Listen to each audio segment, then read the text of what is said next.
L-għar nafsinet tajjeb, il-lum miħaj kif għattilkom għandi l-Dorian Mallia li huwa direttur artistiku. Tkellimna, infatti kont maħna ftit tal-ġematilu fej tkellimna dwar dibar. Il-lum irġajt inaqqat maħna u d-darba se nitkellmu dwar xi ħaġa oħra. Infatti maħna għandna wkoll l-Otis Carr li inaqqat permezz ta' kollegament online biex ovvjament nkunu fl-imkien. Nsellimlek l-ewwel net. Hi. Good afternoon. Good afternoon. Can you hear me? I can hear you fine. Perfect, thank you. perfect. First of all, thank you very much for accepting our invitation. No worries. U grazzi wkoll lilek Dorian tal-li oġbok qiegħed hawnhekk magħna biex ovvjament tkellimna dwar dan il-proġett. I'm going to pass first to Otis, who's online with us. Can you please tell us a bit about yourself, your career, education? Okay, so I've been a professional dancer for 14 years now. I've worked mainly in England, and I also work in Switzerland at the moment. I'm employed with a company there. Okay. I came to dancing through music. I was a music student initially, and I was in an art school and had lots of friends that were dancers, and I started then. So my career has had a mix of music. I also trained as a classical singer, as a Finzi scholar a few years into my career. So I combine my passion for music and for dance. Okay, and can you basically tell us a bit about your career maybe in Malta? In Malta, well, yeah, so when I was in school, I actually did a show in Malta with Dorian Mallia. So I've been coming to Malta since 2006, I believe, or 2007, early 2007, so somewhere that I've been to quite a lot. I haven't done much work in Malta outside of that. This will be my first time in a long time working, but I visit Malta almost every year. U hekk bażikament Otis qed jgħidilna li iżur Malta almost kważi kull sena u hija parti mill-karriera tiegħu ovvjament li isfin.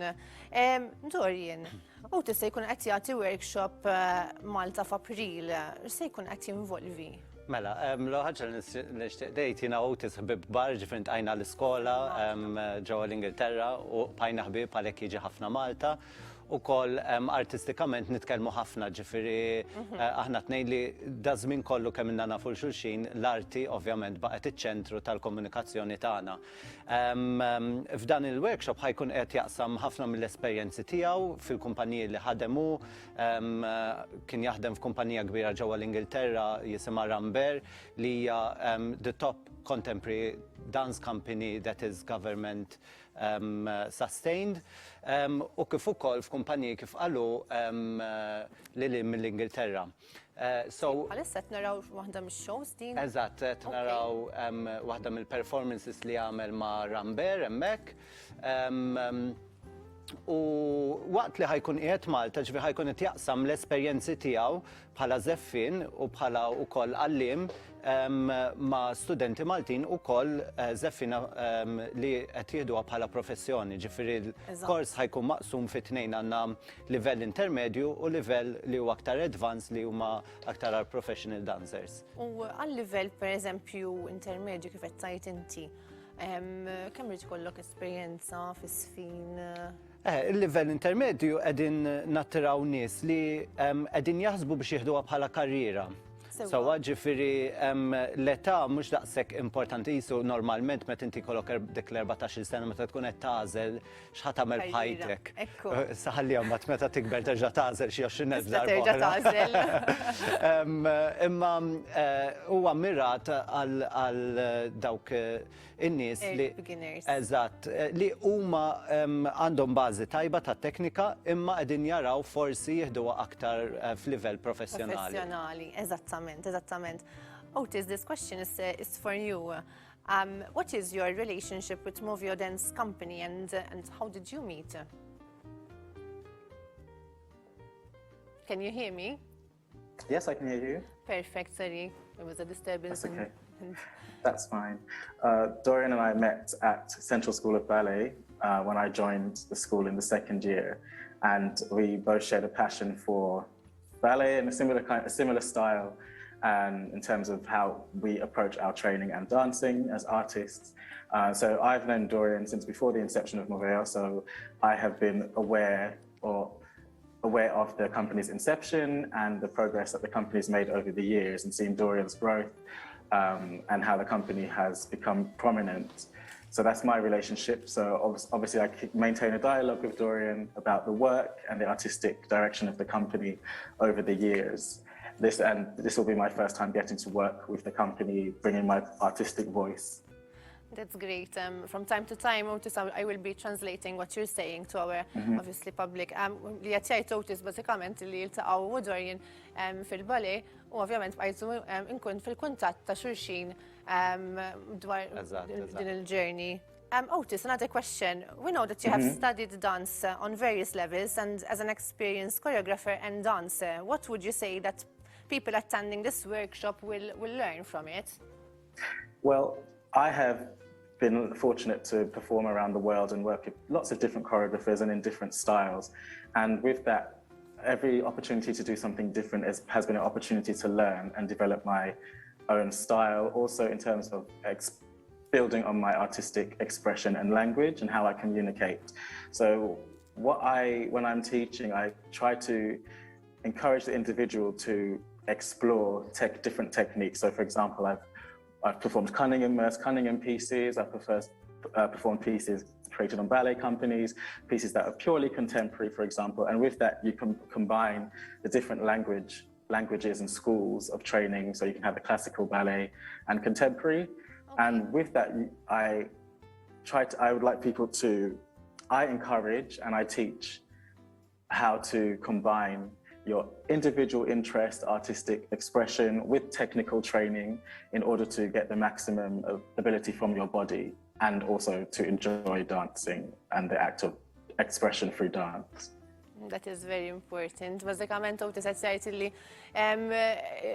li jekk qed jistenna huwa li ovvjament inti toħroġ bħala individwu u x'hekk. Ekku. Il-palk u toħroġ individwalità tiegħek. Eżatt, għax int meta titrejnja dejjem qiegħed tixrob isek sponża milli qed tara u milli qed titgħallem. Jiġifieri li beda jgħid Otis u għadda through dik il-journey huwa u ħajaqsamha mal-individwi li ħajjiġu għal-workshop biex huma joħorġu l-aħjar li jistgħu fiżikament u anke artistikament. Mhix xi ħaġa importanti, però anke bħala persuna jiena ngħid il-verità mhux daqshekk involuta fis-sfin, però meta nara show il-ballet speċjalment għanija dir, meta toħroġ dik iċ-ċerta karattru fil-performance li tkunu qed tagħtu. Tagħti iktar kif qalu individwalità, kemm importanti li jsir dik il-ħaġa. Importanti għax inti trid toħroġ l-artist minn ġo fik li bħal kulħadd huwa individwu fil-ħajja ħanejdu hekk soċjali, inti għandek l-istess ħaġa bħal artist. U dik hija xi ħaġa li inti trid tfittex li hija xi ħaġa li trid titrejnja wkoll, hija xi ħaġa li tiqpa' tikber miegħek sakemm tiqpa' titrejnja u tiqpa' fil-ġan ħanejdu hekk li tkun qiegħed tagħmel. Eżattament, u semmejt il-ġanrs infatti jew ballet, ovvjament stili differenti, kontemporani. Xorta tista' toħroġ l-istess individwalità fil-istili differenti? Hija da żgur, inti jekk qed tagħmel inti li qed tesprimi tista' il-ġisem huwa lingwa għalih, jiġifieri kull ħaġa li tkun qed tagħmel irrelevanti l-istajl li tkun qed tuża, inti dejjem ħatħalli messaġġ. Ikun x'ikun il-messaġġ tista' qed tagħmel ma nafx love story or a tragedy or xi ħaġa li tista' tkun astratta wkoll.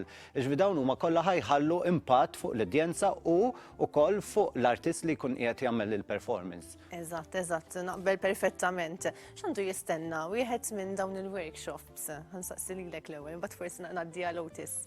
Well, kif konna qegħdin ngħidu qabel li ħajkun intensiv ħafna, jiġifieri 3 ijiem fejn ħajkunu ġewwa l-istudio għal sigħa twal, jiġifieri din mhix xi ħaġa li ħajmorru għal sigħa u daqshekk, jiġifieri huma għandhom 3 ijiem inħin kollu ma' Otis fejn ħajkunu qegħdin jippruvaw affarijiet differenti minn anka koreografi differenti, stili differenti biex kif konna qegħdin ngħidu qabel joħorġu xi ħaġa jew forsi they discover something new li qabel ma kinux esperjenzawha. Eżatt, ġifieri dik l-esperjenza unika li inti ovvjament tgħid wow, Ekku.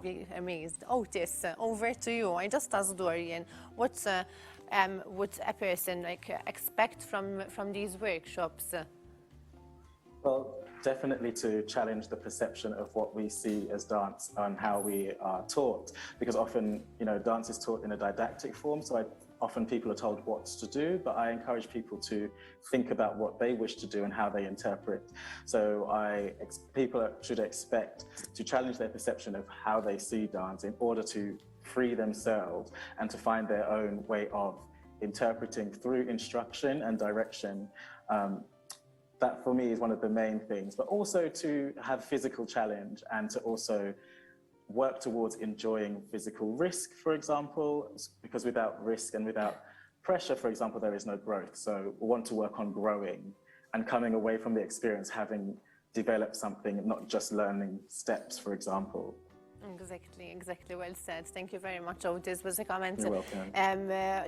fl-istess ilma ovvjament ovvjament u il-workshop huwa biex inti tikber bħala persuna għal self-development, mhux sempliċement ġast għax tajt show u daqshekk, imma ovvjament għal-growth kemm importanti li tkun tagħmel xi tagħmel, pereżempju tagħmel daw il-workshops li ovvjament inti tkun qed tieħu xi ħaġa minnha wkoll.